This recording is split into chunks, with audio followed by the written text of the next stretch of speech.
Coming up on a special edition of the Next Fan Up podcast. I just said it before we started recording. Anything for you. You are an old friend, and I would do anything for you. So all I have to do is ask. Chris, I would like $1 million. Please send that. Point blank, I would not take a Miami Dolphin like in the first 2 hours of the draft. It's the return of Saturday morning fantasy football. Here we go. That's how we start. Yeah, baby. 32 super fans. Where do the reports come from? Did you get an initial? One PodVader. That's football. Every angle of the NFL covered. All that kind of stuff, I get it. This, no question about it, is Next Fan Up. We're going to unleash hell here in December. Hello and welcome to Saturday morning fantasy football. That's right, ladies and gentlemen, don't check your calendar. It is Saturday morning fantasy football, and it is yours truly, PodVader here. No, I did not fire Josh. As a matter of fact, Josh is here. Josh, what's up? I'm sorry I took over your role. Quite all right. Happy to be here and happy to preview the upcoming 2019 season. Quite honestly, I have not taken over Josh's role. Josh will be back next Saturday, right? Or 2 Saturdays from now. I don't even know when. Absolutely. Yeah, we have a lot of guests lined up already, pretty much through the first half of the season, and just waiting for a few more commitments to come in here once the bye weeks start to wind down. But yeah, we're going to have a nice full lineup, some returning guests, some new guests, and we'll see. It should be pretty fantastic this year. Love it. The whole idea here is to try and provide you as comprehensive a preview each and every week here from the Next Fan Up family. On Thursdays, you're going to get the Pigskin Pick'em. On Fridays, you're going to get the Super Fan Battles. And then on Saturday mornings, Josh is waking up bright and early to bring you your favorite breakfast cereal. But wait, that was last year, Josh. We did breakfast cereals last year. Cinnamon Toast Crunch won out without a shadow of a doubt, which is a shame because, quite honestly, there's nothing better than peanut butter Captain Crunch. Nothing better. But we need to do something different this year, Josh. Where do you think we should go with this?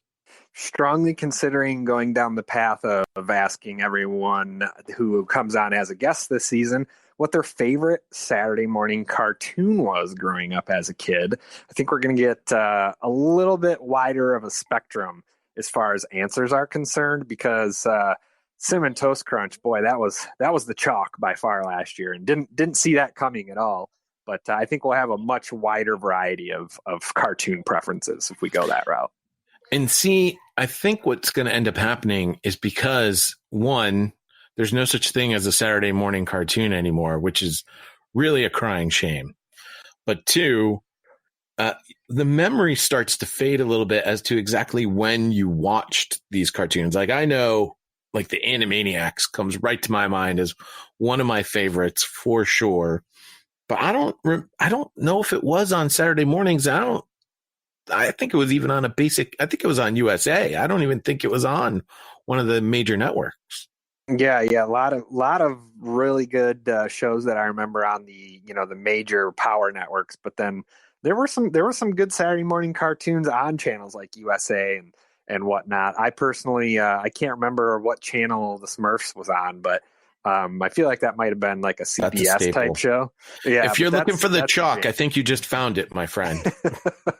Yeah, hey, everybody loves Gargamel and the crew, you know. How about the show for which you guys are all named after, the Super Friends? Oh, there you go. That's a solid one, and that was definitely on Saturday mornings. One of my favorites that's been ruined forever for now, and it's really a shame. Fat Albert and the Cosby Kids. Love that show. Yeah, that was good stuff. I always forget, what was the dude that had the floppy hat with the whole Mushmouth? Yeah.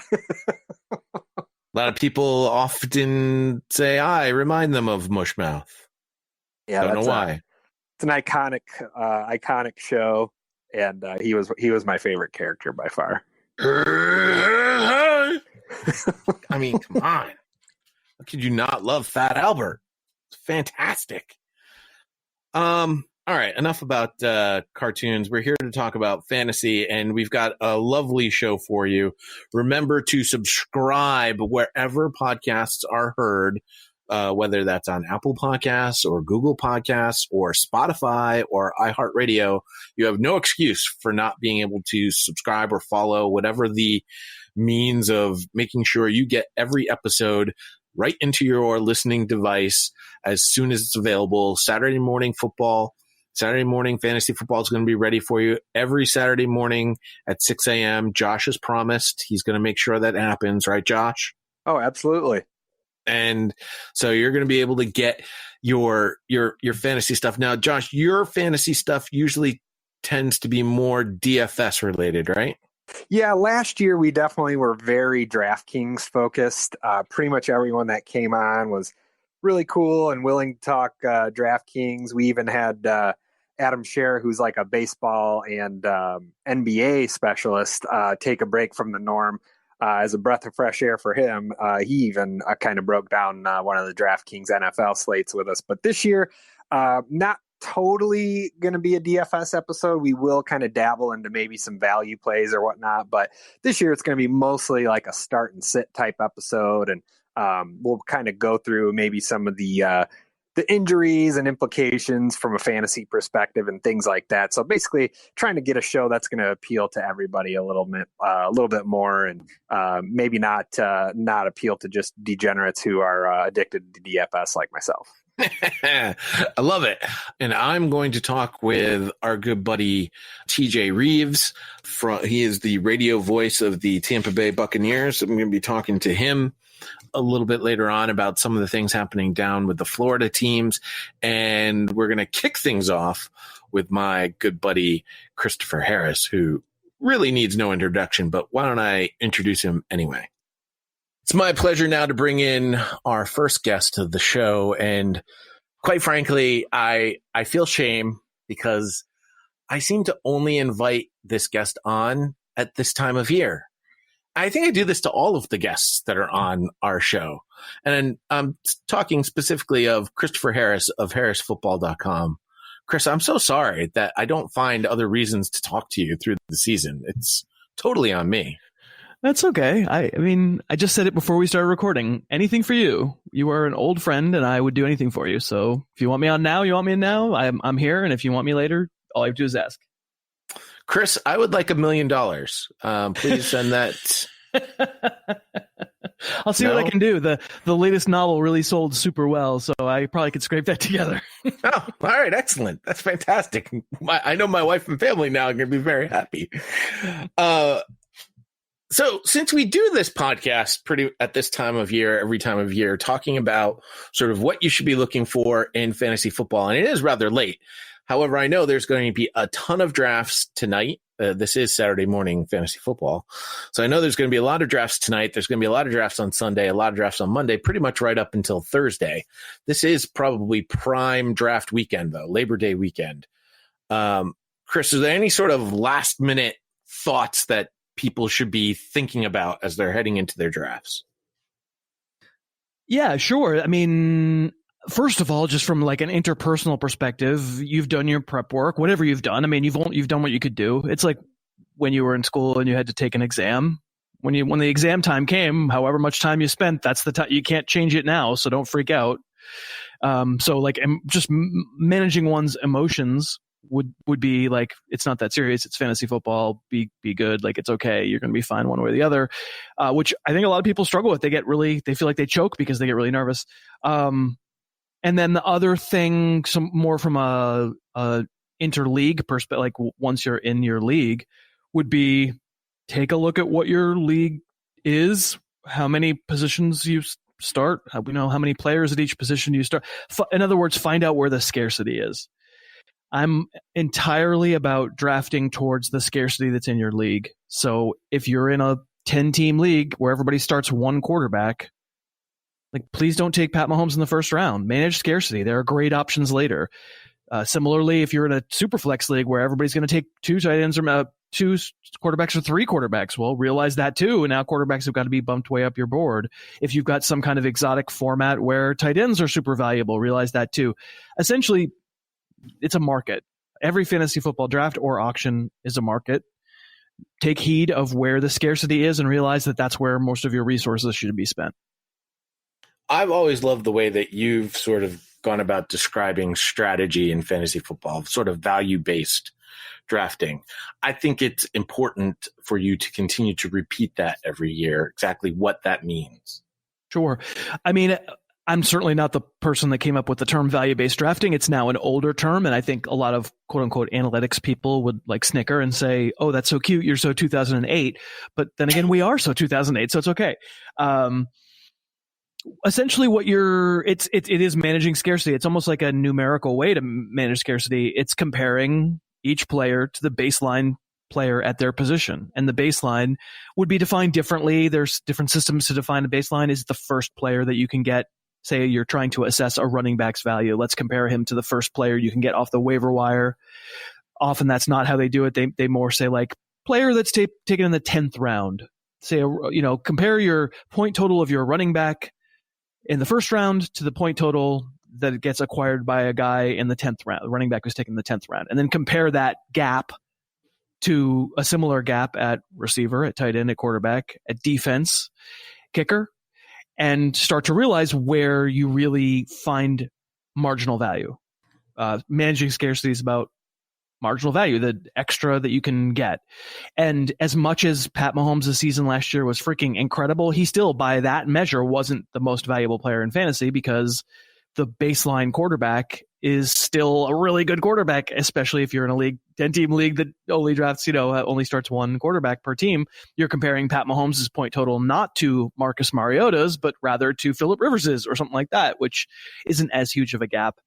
It's not the same in every league, but it's the way to manage scarcity. It's sort of the way I think about why we want the scarcer positions early. I want to go through your rankings. I don't want to go too deep into your rankings that you can find at harrisfootball.com. I want to start with the position that we're going to talk the least about. When you're ranking defenses, how do you go about doing that? Are you looking for the best defenses versus the quote unquote weakest schedule? Or what is your process when you're ranking defenses? You have the Chicago Bears number one. I actually love the Chicago Bears defense in real football. I love the Chicago Bears in real football. They're my boyfriends this year. I've got them going to the Super Bowl. So what's your process like? I'm just picking the best defenses. That's it. Because the Bears in the first half of last year were so overwhelmingly the number one defense in fantasy that people started to think, oh my God, they're the cheat code. If I have the Bears defense, I can't lose. That's the way it felt for a couple of months. And then suddenly they stopped scoring defensive touchdowns, which, defensive touchdowns are probably 80% random. Did some doofus quarterback like Derek Carr, accidentally drop back for a pass and knock the ball out of his own hand with his thigh. And then someone grabbed it and picked it and ran it the other direction. We haven't statistically been able to ever really show that we can predict who's going to score defensive touchdowns from week to week, let alone season to season. And really that's going to be the thing that sways it. There are no defenses anymore that make a lot of money in standard scoring with yardage, yardage and points.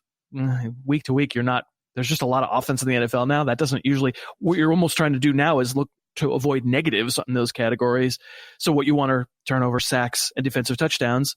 I think the best thing I can say is that the better defenses, the ones that we judge as having the best talent and the best overall kind of scheme and all the stuff that we like about a defense, is the only real predictor of that kind of thing. Like, we're terrible from year to year. The number one defense, the consensus number one defense, which this year is the Bears, which last year was the Jaguars, we never get it right.